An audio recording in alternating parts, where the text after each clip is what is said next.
الحمد لله رب العالمين. الحمد لله الذي أنزل على عبده الكتاب ولم يجعل له عوجا والعاقبة للمتقين ولا عدوان إلا على الظالمين. اللهم صل على محمد وعلى آل محمد كما صليت على إبراهيم وعلى آل إبراهيم إنك حميد مجيد. اللهم بارك على محمد وعلى آل محمد كما باركت على إبراهيم وعلى آل إبراهيم إنك حميد مجيد. أما بعد فإن أحسن الكلام كلام الله وخير الهدي هدي محمد صلى الله عليه وسلم وشر الأمور محدثاتها وكل محدثة بدعة وكل بدعة ضلالة وكل ضلالة في النار. أعوذ بالله من الشيطان الرجيم. يا أيها الذين آمنوا اتقوا الله حق تقاته ولا تموتن إلا وأنتم مسلمون. يا أيها الذين آمنوا اتقوا الله وقولوا قولا سديدا يصلح لكم أعمالكم ويغفر لكم ذنوبكم ومن يطع الله ورسوله فقد فاز فوزا عظيما. يا أيها الذين آمنوا اتقوا الله ولتنظر نفس ما قدمت لغد واتقوا الله إن الله خبير بما تعملون.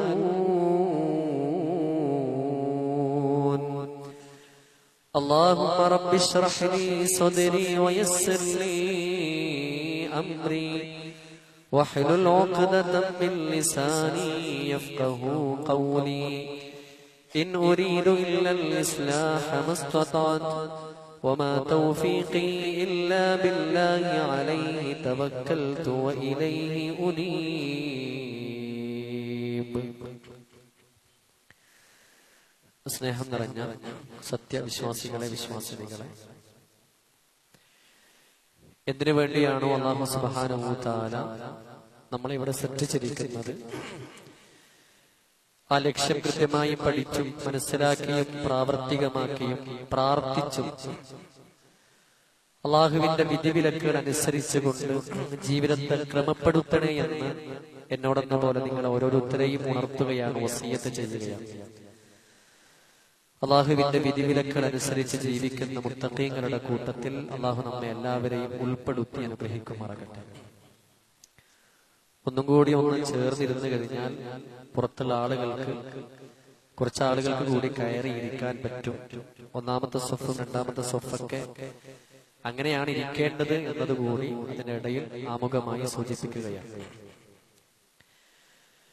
പരിശുദ്ധ റമദാൻ അവസാനിച്ചു കഴിഞ്ഞു. അതിൻ്റെതായ ഹൃദയവിശാലതയോടുകൂടിയും നന്മകളുമായി ബന്ധപ്പെട്ട് ധാരാളം കാര്യങ്ങൾ ജീവിതത്തിൽ പരിശീലിച്ചും പ്രവർത്തിച്ചിട്ടുമാണ് നമ്മളിവിടെ ഇരിക്കുന്നത്. റമദാനുമായി ബന്ധപ്പെട്ട് നമ്മൾ കേട്ട ഒരു ഹദീസ് ഉണ്ട്. ജിബ്രീൽ അലൈഹിസ്സലാം റസൂലുള്ളാഹി സ്വല്ലല്ലാഹു അലൈഹി വസല്ലം മിമ്പറിലേക്ക് കയറുന്ന സമയത്ത് ഓരോ സ്റ്റെപ്പ് കയറുമ്പോഴും ആമീൻ എന്ന് പറഞ്ഞു. അപ്പൊ 3 പ്രാവശ്യം ആമീൻ എന്ന് പറഞ്ഞപ്പോൾ സ്വഹാബികൾ ചോദിച്ച റസൂലേ, നിങ്ങൾ എന്തിനാണ് ആമീൻ എന്ന് പറഞ്ഞത്? അതിലൊന്ന്, ഒരാൾക്ക് റമദാൻ കിട്ടിയിട്ട് അള്ളാഹുവിന്റെ പാപമോചനം ലഭിക്കാതെയാണ് റമദാൻ അവർക്ക് കടന്നു പോകുന്നുവെങ്കിൽ അള്ളാഹുവിന്റെ കാരുണ്യത്തിൽ നിന്ന് അവനെ അകറ്റിക്കളയട്ടെ എന്ന് ജിബ്രീൽ അലൈഹിസ്സലാത്തു വസ്സലാം പ്രാർത്ഥിച്ചു. ഞാൻ അതിന് ആമീൻ പറഞ്ഞു എന്ന് റസൂലുള്ളാഹി സ്വല്ലല്ലാഹു അലൈഹി വസല്ലമ പറയാം. അതിനോട് ചേർത്ത് പറഞ്ഞ ഒരു ആമീൻ എന്താണെന്നറിയുമോ? മൻ അദറക വാലിദൈഹി ഔ അഹദഹുമാ ഫദഖല النار ഫഅബഅദഹു അല്ലാഹ് ഖുൽതു ആമീൻ എന്ന് റസൂലുള്ളാഹി സ്വല്ലല്ലാഹു അലൈഹി വസല്ലം പറഞ്ഞു. ഒരാൾക്ക് അവരുടെ ജീവിതത്തിൽ മാതാപിതാക്കളുണ്ട്. ആ മാതാപിതാക്കളിൽ ഒരാളുണ്ട്, അഥവാ ഉമ്മ മരണപ്പെട്ടു പോയി ഉപ്പയുണ്ടെങ്കിൽ ഉപ്പ മരണപ്പെട്ടു പോയി ഉമ്മ ഉണ്ട്. അങ്ങനെ അവർക്ക് രണ്ടുപേരും അല്ലെങ്കിൽ ഒരാളോ ഉണ്ടായിട്ട് അവരെ സ്നേഹിച്ചും അവരോട് സഹവസിച്ചും അവരെ പരിപാലിച്ചും ജീവിക്കാൻ ആർക്കാണ് സാധിക്കാത്തത്? ഫദഖലന്നാർ, അവർ നരകത്തിൽ പ്രവേശിക്കട്ടെ. ഫഅബഅദഹുല്ലാഹ്, അവരെ അല്ലാഹു സുബ്ഹാനഹു തആല കാരുണ്യത്തിൽ നിന്ന് അകറ്റിക്കളയട്ടെ എന്ന് ജിബ്രീൽ അലൈഹിസ്സലാത്തു വസ്സലാം പ്രാർത്ഥിച്ചു. ഞാൻ ആമീൻ പറഞ്ഞു എന്ന് റസൂലുള്ളാഹി സ്വല്ലല്ലാഹു അലൈഹി വസല്ലം പറയാം. സഹോദരങ്ങളെ, ആ ഏത് പ്രാർത്ഥന തള്ളപ്പെട്ടു കഴിഞ്ഞാലും ഈ പ്രാർത്ഥന തള്ളപ്പെടുകയില്ല എന്നുള്ളത് നമ്മൾ വളരെ ഗൗരവമായി നമ്മൾ മനസ്സിലാക്കേണ്ടതാണ്. അത്രമേൽ ബാധ്യതയുണ്ട് മാതാപിതാക്കളുമായി ബന്ധപ്പെട്ട വിഷയത്തിൽ. ഞാൻ മാതാപിതാക്കളുമായി ബന്ധപ്പെട്ട വിശാലമായ ഒരു വിഷയത്തിലേക്കല്ല ഞാൻ പോകുന്നത്. വാർദ്ധക്യ സഹജമായ പ്രയാസം അനുഭവിക്കുന്ന മാതാപിതാക്കൾക്ക് മക്കളെ നിങ്ങളോട് ചില കാര്യങ്ങൾ പറയാറുണ്ട്. അത് പറയാൻ വേണ്ടിയിട്ടാണ് ഞാൻ ആമുഖമായി ഇത് സൂചിപ്പിച്ചത്. വഖലാ റബ്ബുക അല്ലാ തഅബുദു ഇല്ലാ ഇയ്യാഹു വബിൽ വാലിദൈനി ഇഹ്സാനാ എന്ന് എത്രയോ തവണ കേൾക്കാൻ അവസരം ലഭിച്ച മഹാഭാഗ്യവാന്മാരാണ് നമ്മൾ ഓരോരുത്തരും. അല്ലാഹു നിങ്ങളോട് വിധിച്ചിരിക്കുകയാണ്, കൽപ്പിച്ചിരിക്കുകയാണ്, അല്ലാ തഅബുദു ഇല്ലാ ഇയ്യാഹു, അവനെ മാത്രമേ ആരാധിക്കാൻ പാടുള്ളൂ. ജീവിതത്തിന്റെ ഏതേത് പ്രതിസന്ധികളും പ്രയാസങ്ങളും വന്നു കഴിഞ്ഞാലും ഇബാദത്തുമായി ബന്ധപ്പെട്ട ആരാധനയുമായി ബന്ധപ്പെട്ട റബ്ബിന് മാത്രമേ വകവെച്ച് കൊടുക്കാൻ പാടുള്ളൂ. അള്ളാഹുവിന് നൽകേണ്ട ഏതെങ്കിലും ഒരു കാര്യം അള്ളാഹു അല്ലാത്തവരിലേക്ക് സമർപ്പിച്ചാൽ, അള്ളാഹു അല്ലാത്തവരിലേക്ക് ബരമേൽപ്പിച്ചാൽ, അള്ളാഹു അല്ലാത്തവർക്ക് നൽകിയാൽ അവർ നരകത്തിലാണെന്നും അവർ ശാശ്വതമായി നരകത്തിന്റെ ആളുകളാണെന്നും അതിനാകുന്നു ശിർക്ക് എന്നും കൃത്യമായി അല്ലാഹു സുബ്ഹാനഹു വ തആല ബോധ്യപ്പെടുത്തുകയാണ്. അപ്പൊ അള്ളാഹുവിനെ മാത്രമേ ആരാധിക്കാൻ പാടുള്ളൂ എന്ന് അള്ളാഹു കൽപ്പിച്ചിരിക്കുകയാണ്, വിധിച്ചിരിക്കുകയാണ്. അതിനോട് ചേർത്ത് അല്ലാഹു സുബ്ഹാനഹു വ തആല പറഞ്ഞു, വബിൽ വാലിദൈനി ഇഹ്സാനാ, മാതാപിതാക്കളോട് ഇഹ്സാനോടുകൂടി പ്രവർത്തിക്കണം. എന്താണ് ഇഹ്സാൻ എന്ന് പഠിക്കേണ്ട വിഷയമാണ്. ഇതേപോലെ ലുഖ്മാൻ അലൈഹിസ്സലാത്തു വസ്സലാം മക്കൾക്ക് നൽകുന്ന ഉപദേശം 31-ാമത്തെ അധ്യായം സൂറത്തുൽ ലുഖ്മാനിന്റെ 2-ാമത്തെ പേജ് വിശാലമായിട്ട് അല്ലാഹു പഠിപ്പിക്കുന്നുണ്ട്. അവിടെയും കാണാം, യാ ബുനയ്യന്റെ പൊന്നുമോനെ, ലാ തുശ്രിക് ബില്ലാഹ് ഇന്നശ്ശിർക ലദുൽമുൻ അദീം. മോനെ, നീ അല്ലാഹുവിൽ പങ്കു ചേർക്കരുത്. മോനെ, നിന്റെ ഈ ജീവിതത്തിന്റെ ലക്ഷ്യം പോലും അള്ളാഹുവിനെ മനസ്സിലാക്കാനുള്ളതാണ്. അള്ളാഹുവിന് വേണ്ടി മാത്രം ആരാധിക്കാൻ വേണ്ടിയാണ് നിനക്ക് ദുനിയാവ് തന്നെ നൽകിയത്. അതുകൊണ്ട് പൊന്നുമോനെ, നീ അള്ളാഹുവിൽ പങ്കു ചേർക്കാൻ പാടില്ല. ഇന്നശ്ശിർക ലദുൽമുൻ അദീം.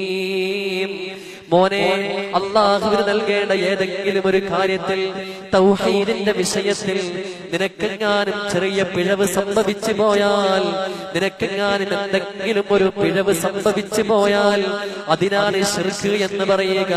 ശിർക്ക് എന്താണെന്നറിയുമോ മോനെ? ലദുൽമുൻ അദീം.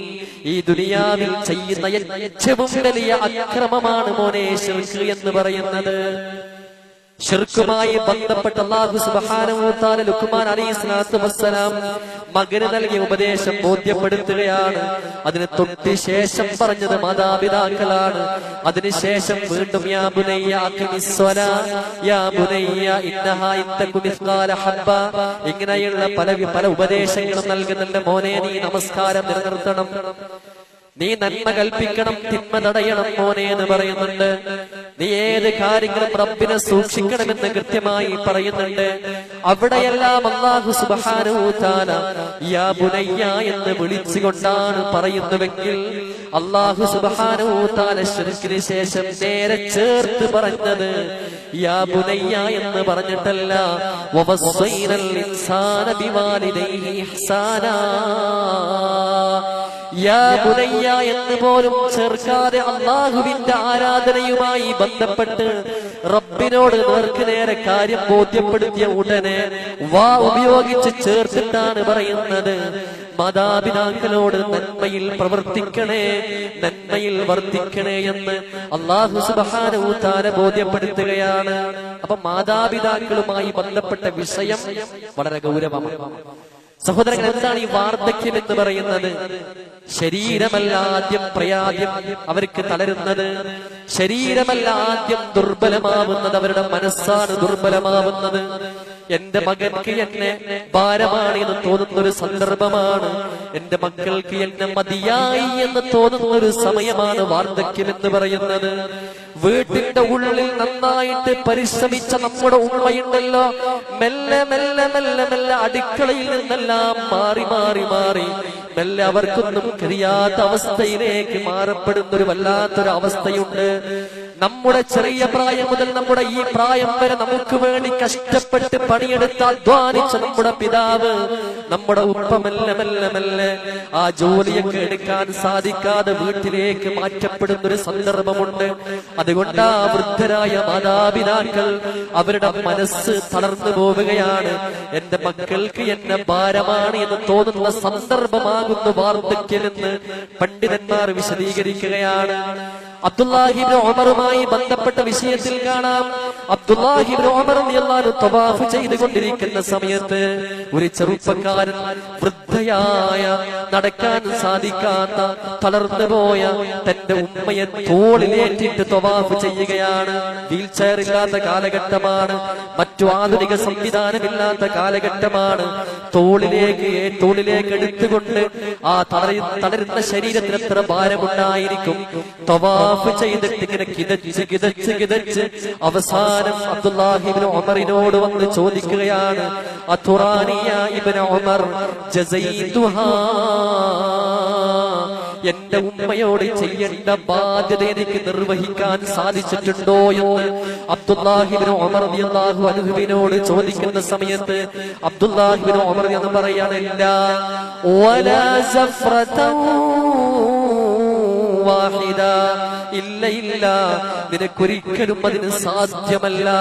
നിന്റെ ഉമ്മ നിനക്ക് വേണ്ടി ഏറ്റവും പ്രയാസം അനുഭവിക്കുന്ന സമയത്ത് നിനക്ക് വേണ്ടി ശ്വസിച്ചൊരു ശ്വാസത്തിന് പോലും പകരമാവുകയില്ല എന്ന് ആ ചെറുപ്പക്കാരനോട് പറയുകയാണ്.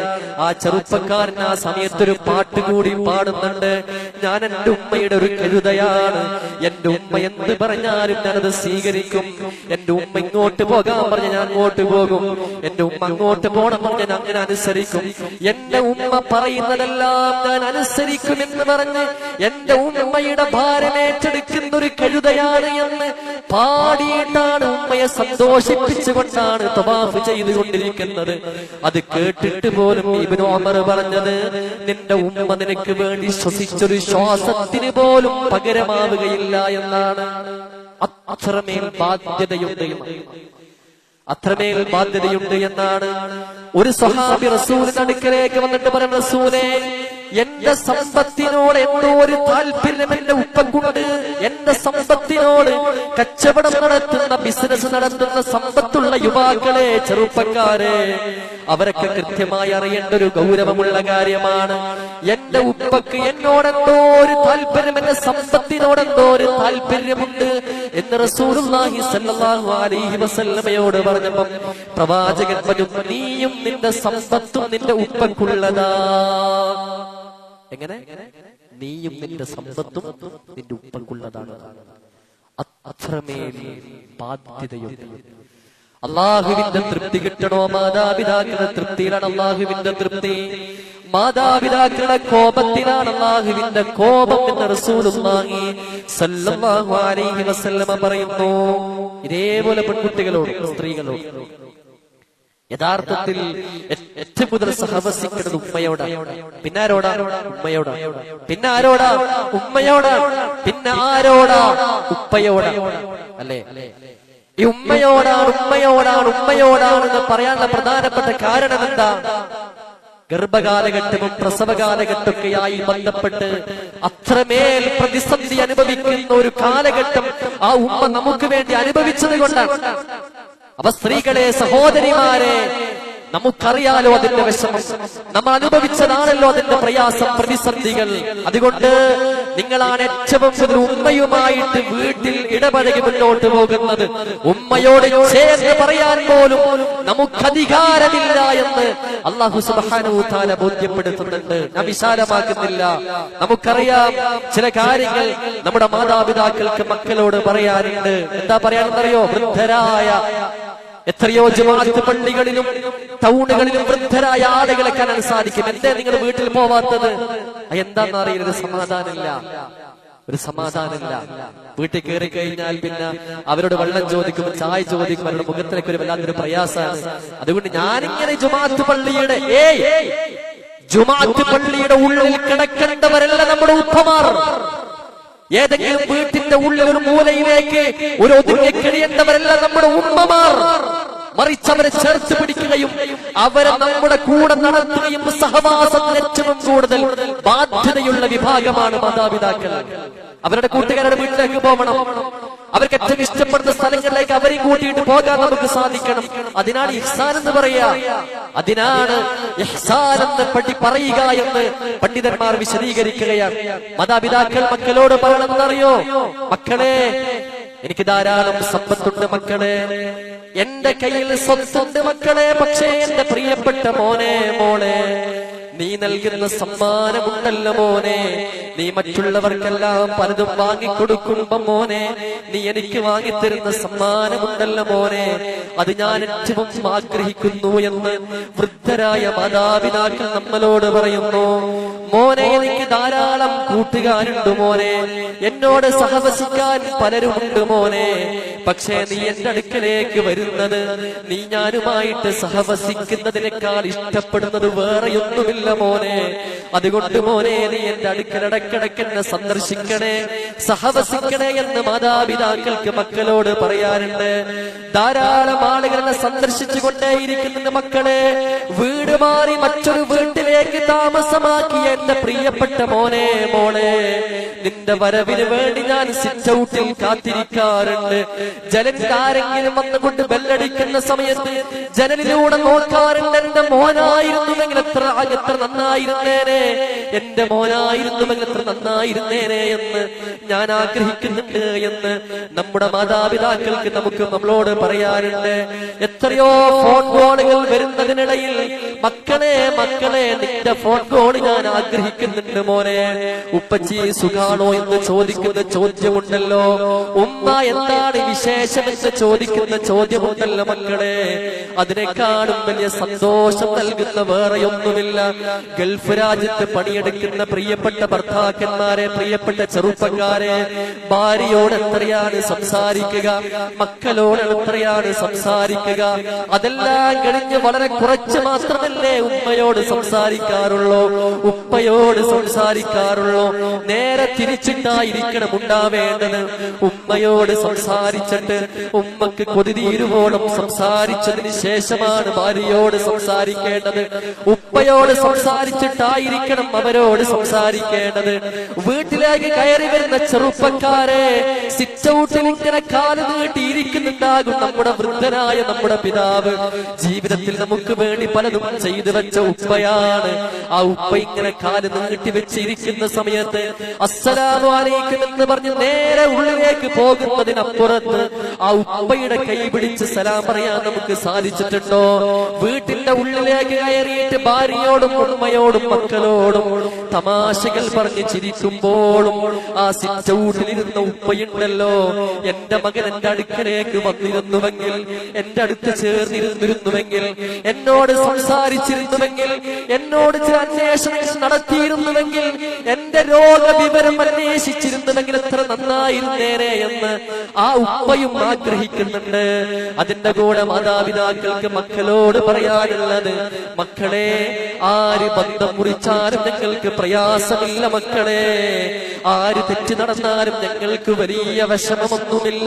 പക്ഷേ ചിലപ്പോ എന്റെ പെരുമാറ്റത്തിന്റെ പ്രശ്നമായിരിക്കാം, എന്റെ വാർദ്ധക്യത്തിന്റെ, എന്റെ ശാരീരികമായ ആരോഗ്യത്തിന്റെ ആരോഗ്യത്തിന്റെ പ്രശ്നമായിരിക്കാം, ഞാൻ ചിലപ്പോൾ കഫം തുപ്പുന്നുണ്ടായിരിക്കാം, എന്റെ ചുമയായിരിക്കാം, എന്റെ സംസാരത്തിന്റെ ശൈലിയായിരിക്കാം. മോനെ, നീ എന്നെ അകറ്റിക്കളഞ്ഞുവല്ലോ, നീ എന്നോട് മിണ്ടാതെ മാറി താമസിച്ചുവല്ലോ മോനെ. ആര് ബന്ധം വിച്ഛേദിച്ചാലും എന്റെ പൊന്നുമോനെ, നീ മിണ്ടാതിരിക്കുന്നത് എനിക്ക് സഹിക്കാൻ സാധിക്കുന്നില്ല എന്ന് മാതാപിതാക്കൾക്ക് നമ്മളോട് പറയാനുണ്ട്. നമ്മളെ മക്കളും ഓർത്തുക്കെ, നമ്മളെ കുട്ടികളെ ഓർത്തുക്കെ. 40 വയസ്സൊക്കെയുള്ള ഉപ്പമാരോട് എനിക്ക് ഇപ്പൊ പറയാനുള്ളത്, 13 വയസ്സും 12 വയസ്സും 15 ആയിക്കോട്ടെ, 18 വയസ്സായിക്കോട്ടെ, 20 വയസ്സായിക്കോട്ടെ, നമ്മുടെ മക്കൾ നമ്മളോട് അക്രമം പ്രവർത്തിച്ചു, നമ്മളോട് മോശമായി പെരുമാറി, നമ്മളോട് അനുസരണക്കേട് കാണിച്ചു, നമ്മൾ ആഗ്രഹിച്ചതിലൊന്നും അവരെത്തിയില്ല എങ്കിലും നമ്മളെ നാട്ടിലേക്ക് ഇറങ്ങി നടക്കാൻ പോലും പറ്റാത്ത അവസ്ഥയിലേക്ക് നമ്മൾ ആക്കിയാൽ പോലും നമ്മൾ ചിലപ്പോൾ അവരോട് ദേഷ്യം നമ്മളിങ്ങനെ തോന്നിപ്പിച്ചേക്കാം. എന്നാലും രാത്രി കയറി വന്നിട്ട് അവർ കിടക്കുന്ന റൂമൊന്ന് തുറന്നു നോക്കിയിട്ട് എന്റെ പൊന്നുമോളെ, എന്റെ പൊന്നുമോനെ എന്ന് പറഞ്ഞ് ആ മകന്റെ മകളുടെ അടുത്ത് പോയിട്ട് ഒന്ന് നെറ്റിത്തടത്തിൽ നിങ്ങൾ പോയിട്ട് തടവിയിട്ടില്ലേ? കിടക്കുന്ന സമയത്ത് ഭാര്യയോട് ചോദിച്ചില്ലേ, എന്താ മകന്റെ അവസ്ഥ, എന്താ മകളുടെ അവസ്ഥ, അവൻ ഭക്ഷണം കഴിച്ചോ, അവൻ ഗുളിക കഴിച്ചിട്ടുണ്ടോ എന്ന് ചോദിച്ചിട്ടില്ലേ? ആര്? നിങ്ങളെ. ഇതേപോലെ വൃദ്ധരായ മാതാപിതാക്കളും തെറ്റി നിൽക്കുന്ന ഒരു അസര നമസ്കാരത്തിന് പള്ളിയിൽ പോയി ജനലിലൂടെ ഒരു വൃദ്ധനായ ഒരു പിതാവ് ഇങ്ങനെ പുറത്തേക്ക് നോക്കി നിൽക്കുകയാണ്. കുറച്ചു നേരം അദ്ദേഹത്തെ നോക്കിയപ്പോ എനിക്ക് മനസ്സിലായി എന്തോ ഒരു പ്രയാസം ആ ഉപ്പ അനുഭവിക്കുന്നുണ്ട്. നേരെ അദ്ദേഹത്തിന് അടുക്കലേക്ക് പോയിട്ട് ചേർത്തങ്ങട്ട് പിടിച്ചു. ചേർത്ത് പിടിക്കാൻ നമുക്ക് സാധിക്കണം, അത് വല്ലാത്ത ആശ്വാസമാണ്. ചേർത്ത് പിടിച്ചിട്ട് ചോദിച്ചു, എന്താണ് നിങ്ങൾ ഇങ്ങനെ പുറത്ത് നോക്കി നിൽക്കുന്നത്? ആ മനുഷ്യനൊന്നും മിണ്ടിയില്ല. ആവർത്തിച്ച് ചോദിച്ചു, നിങ്ങൾക്ക് എന്തോ പ്രയാസമുണ്ടല്ലോ? ചേർത്ത് പിടിക്കുമ്പോൾ തന്നെ കണ്ണിൽ നിന്ന് കണ്ണുനീര് വരാൻ തുടങ്ങി. ഞാൻ ആ മനുഷ്യനോട് ചോദിച്ചെന്താണ് പ്രശ്നം? ആ മനുഷ്യൻ അവസാനം പറഞ്ഞു, ആ ബ്ലാക്ക് ഷർട്ട്, കറുപ്പ് വസ്ത്രം ധരിച്ച ആ ഒരാളുണ്ടല്ലോ, അതെന്റെ മോനാണ്, അവനെ കാണാൻ വേണ്ടിയിട്ടാണ് ഞാൻ ഇവിടെ നിൽക്കുന്നത്. എന്റെ മോൻക്ക് എന്നെ ഇഷ്ടല്ല, എന്റെ മോൻക്ക് എന്നെ കണ്ടുകൂടാ. ഞാനെങ്ങാനും റോഡിലേക്ക് പോയി അവനോട് പോയിട്ട് അടുത്തേക്ക് പോയാൽ അവന് മിണ്ടാതെ അവൻ അവിടെ നിന്ന് മാറിക്കളയും. പക്ഷേ എനിക്ക് എന്റെ മകനെ കാണാതിരിക്കാൻ പറ്റൂലല്ലോ.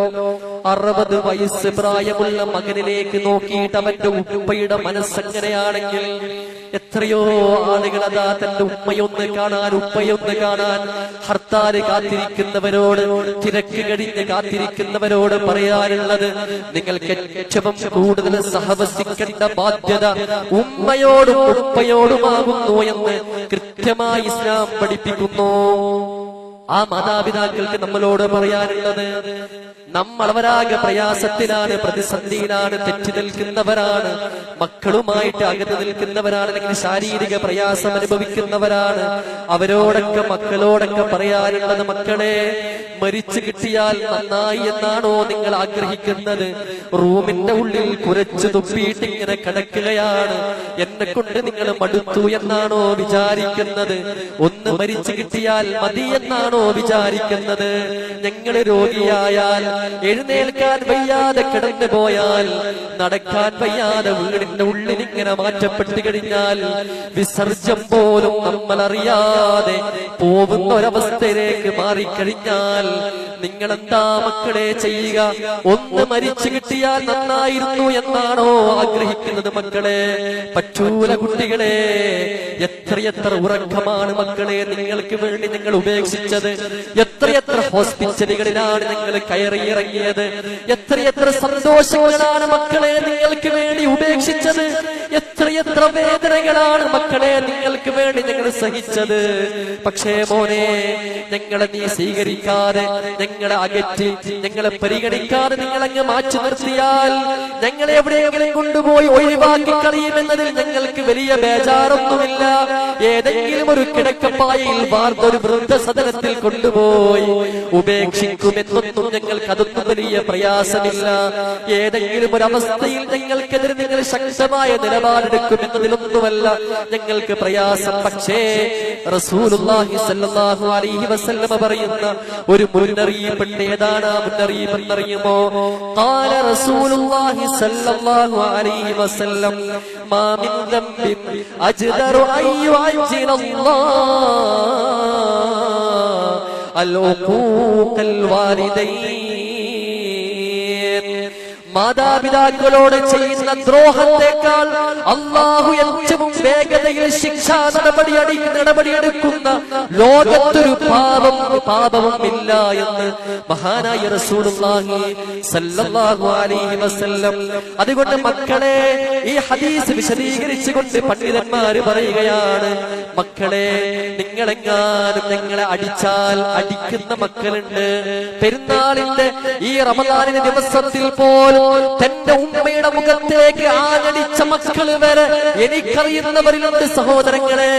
എത്രയോ മക്കളിതാ ലഹരിയുടെ ഭാഗമായി തോന്നിയവാസങ്ങളും വൃത്തികേടുകളും ചെയ്ത് അധാർമിക പ്രവർത്തനത്തിലേക്ക് പോയി.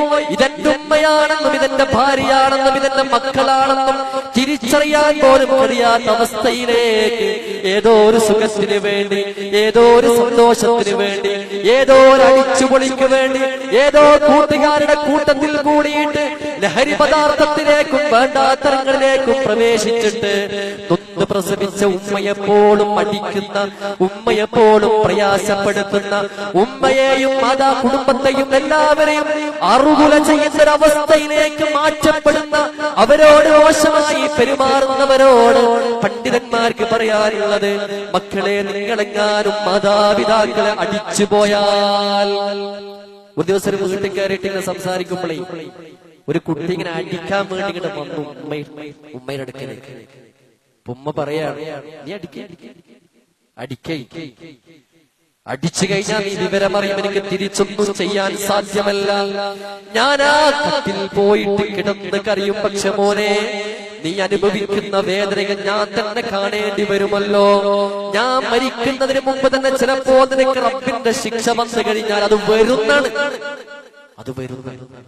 അതുകൊണ്ടാ പണ്ഡിതന്മാര് പറയുന്നത്, നീ എന്നെ അടിച്ചു കഴിഞ്ഞാൽ നീ ആർക്ക് വേണ്ടിയാണോ എന്നെ അടിച്ചത്, നീ ഏറ്റവും ഇഷ്ടപ്പെടുന്നവരാരാണോ, നീ ആർക്ക് വേണ്ടി, ആരെ പരിഗണിക്കാൻ വേണ്ടിയാണോ നീ എന്നെ അടിച്ചത്, അവര് തന്നെ നിന്നെ അടിക്കുന്നൊരു കാലഘട്ടം വിദൂരമല്ല.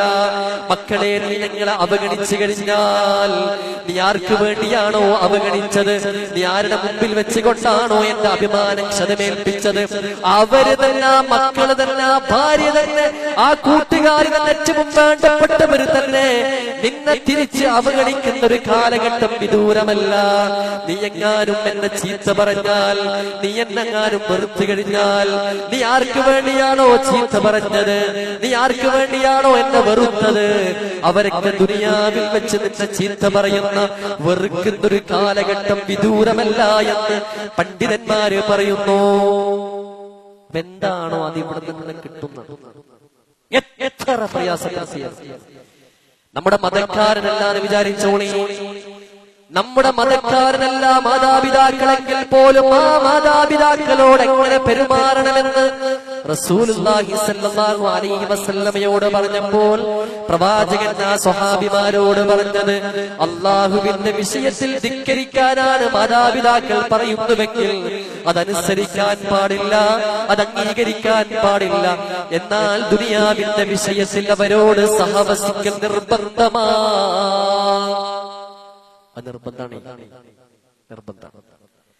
ഇനി മരിച്ച മക്കളോട് പറയണം, മാതാപിതാക്കൾക്ക് മരിച്ചിട്ടുണ്ടാവുമല്ലോ, അവരെ മക്കളോട്, അവരോട് എനിക്ക് പറയാനുള്ളത്, പോയോ ഖബറിനടുക്കലേക്ക് പോയോ, അള്ളാഹുവേ എന്റെ ഉപ്പക്ക് പുറത്തു കൊടുക്കണേ എന്ന് പറയാൻ അവരാഗ്രഹിക്കുന്നുണ്ടാവൂലേ?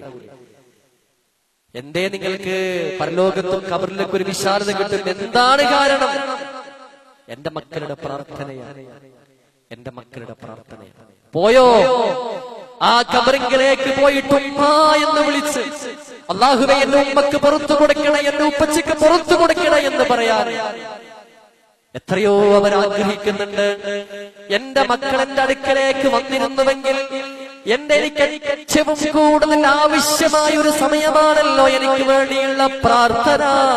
എന്റെ മക്കൾ എനിക്ക് വേണ്ടി മനസ്സറിഞ്ഞ് പ്രാർത്ഥിച്ചിരുന്നുവെങ്കിൽ എത്ര നന്നായിരുന്നേനെ എന്നവർ ആഗ്രഹിക്കുന്നുണ്ട്. നമ്മൾ ബൈക്കെടുത്ത് പോകുന്നുണ്ട്, നമ്മൾ കാറെടുത്ത് പോകുന്നുണ്ട്. ഇവിടെ എവിടെയോ ഒരു മതിൽക്കെട്ടിന്റെ അപ്പുറത്തല്ലേ അവരുള്ളത്. ആ മതിൽക്കെട്ടൊന്ന് കടന്നിട്ട് ആ ഗേറ്റിലൂടെ ഒന്ന് കടന്നിട്ട് ആ ഉമ്മയുടെയും ഉപ്പയുടെയും ഖബറിന്റെ അടുക്കലേക്ക് പോയി ഒന്നവർക്ക് വേണ്ടി പ്രാർത്ഥിക്കാൻ നമുക്ക് മനസ്സുണ്ടായിട്ടുണ്ടോ? അതുകൊണ്ട് ആ സഹോദരങ്ങളെ, 40 വയസ്സുള്ളവരോട് അള്ളാഹുവിന്റെ കൃത്യമായ ഒരു ബോധ്യപ്പെടുത്തലെന്നറിയോ? നിങ്ങൾ മാതാപിതാക്കൾ നന്നായിട്ട് പരിഗണിച്ചോളൂ, നന്നായിട്ട് പരിഗണിച്ചോളൂ. ബാക്കിൽ നിങ്ങളുടെ മക്കളുണ്ട്, ബാക്കിൽ നിങ്ങളുടെ മക്കളുണ്ട്. നിങ്ങൾ എന്താണോ ചെയ്യുന്നത് തിരിച്ചടിക്കാൻ നിങ്ങൾ നല്ലതാണോ? ആ ഉമ്മയോടും ഉപ്പയോടും നിങ്ങളൊന്നും സംസാരിക്കാറുണ്ടോ? നിങ്ങളോട് സംസാരിക്കാൻ നിങ്ങളുടെ മക്കളും വളർന്നു വരുന്നു. നിങ്ങളുടെ മാതാപിതാക്കൾ പറയുന്നത് അനുസരിക്കുന്നുണ്ടോ? നിങ്ങളെ അനുസരിക്കാൻ അവരുമുണ്ടാകും. നിങ്ങളെ ചേർത്ത് ആ മാതാപിതാക്കളെ ചേർത്ത് പിടിക്കുന്നുണ്ടോ?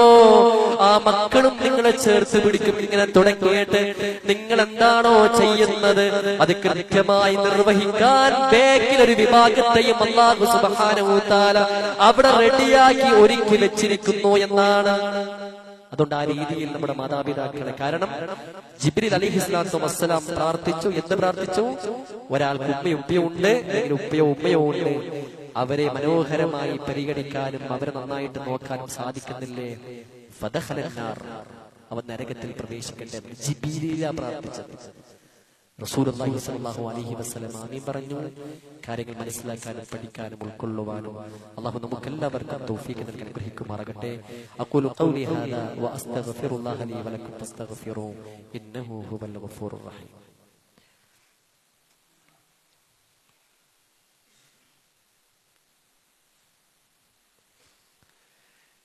അൽഹംദുലില്ലാഹി റബ്ബിൽ ആലമീൻ. അല്ലാഹുമ്മ സ്വല്ലി അലാ മുഹമ്മദി വഅലാ ആലി മുഹമ്മദ്. ഫത്തഖുല്ലാഹ ഇബാദല്ലാഹ്. അല്ലാഹുവിനെ സൂക്ഷിച്ച് ജീവിക്കണേ എന്ന് ഒരിക്കൽ കൂടി ഉണർത്തുകയാണ്, വസിയ്യത്ത് ചെയ്യുകയാണ്. ചെറിയ കുട്ടികളോടൊക്കെ എനിക്ക് പറയാനുള്ളത്, വിദ്യാർത്ഥികളോടും മനുഷ്യന്മാരോടൊക്കെ പറയാനുള്ളത്, നമ്മുടെയൊക്കെ സഹവാസം നമ്മുടെ കൂട്ടുകാരോടാണ്, പലരോടുമാണ്. നമ്മളെ വീട്ടിലേക്ക് പോകുന്നത് തന്നെ കൽപ്പിക്കാൻ വേണ്ടിയിട്ടാണ്. ചോറ് കൊണ്ട, ഭക്ഷണം കൊണ്ട, അത് ഇതാക്കിയില്ല, ഇതാക്കിയില്ല, അതാക്കിയില്ല, അതാക്കിയില്ല. അതാണ് നമ്മുടെയൊക്കെ ജീവിതത്തിന്റെ ഒരു ശൈലി. ഉമ്മയുടെ കൂടെ ഇരുന്നോ? ശരിയായിരിക്കും, 40 വയസ്സുള്ളൂ, 45 വയസ്സേ ഉമ്മച്ചിക്ക് ഉണ്ടാവുള്ളൂ. എന്നാലും ആ പെരുന്നാൾ ആഘോഷിക്കുന്നതിനിടെ ഉമ്മയൊന്ന് കെട്ടിപ്പിടിച്ചോ? പിടിച്ചോ? മക്കളില്ലാത്ത ദമ്പതിമാർ പറഞ്ഞ മറുപടി നമ്മൾ ഇപ്പം മക്കളില്ലാത്ത അവർക്ക് സ്വാലിഹായ മക്കൾ നൽകാൻ ഗ്രഹിക്കുമാറാകട്ടെ. ദുനിയാവിലെ ഏറ്റവും വലിയ പ്രതിസന്ധിയാണ് കല്യാണം കഴിച്ചിട്ട് മക്കളില്ലാതിരിക്കാറുള്ളത്. പക്ഷെ ഇന്ന് നേരെ തിരിച്ച് പറയാൻ തുടങ്ങിയിട്ടുണ്ട്. മക്കളില്ലാത്ത ദമ്പതിമാരെ കാണുന്ന സമയത്ത് അസൂയ തോന്നുന്നു. അസൂയ തോന്നുന്നു. അത്രമേൽ ബുദ്ധിമുട്ടിലേക്ക് മാതാപിതാക്കൾ മാറിക്കൊണ്ടിരിക്കുക. എന്താ കിട്ടുക? തിരിച്ചടി ഗൗരവത്തിൽ നിങ്ങൾക്ക് പിന്നിൽ വരാനിരിക്കുന്നു. സഹോദരങ്ങളെ, എന്തൊക്കെ ഇപ്പൊ വഖഫ് ബോർഡുമായി ബന്ധപ്പെട്ട എന്തൊക്കെ കാര്യങ്ങളാണ്? അതൊക്കെ എന്തായാലും കാരണം എന്താ?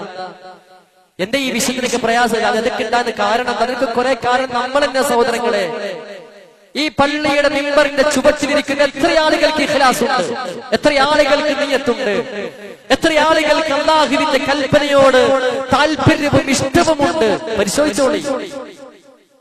അതുകൊണ്ട് നമ്മുടെ ജീവിതത്തിന്റെ ഓരോ സന്ദർഭങ്ങളിലും റബ്ബിന്റെ കൽപ്പന കൃത്യമായി സൂക്ഷിക്കുന്നു എന്ന് ഉറപ്പുവരുത്താൻ നമുക്ക് സാധിക്കണം. അതിൽ പ്രധാനപ്പെട്ടതാണ് മാതാപിതാക്കൾ. സലാം പറയാറുണ്ടോ അവരോട്?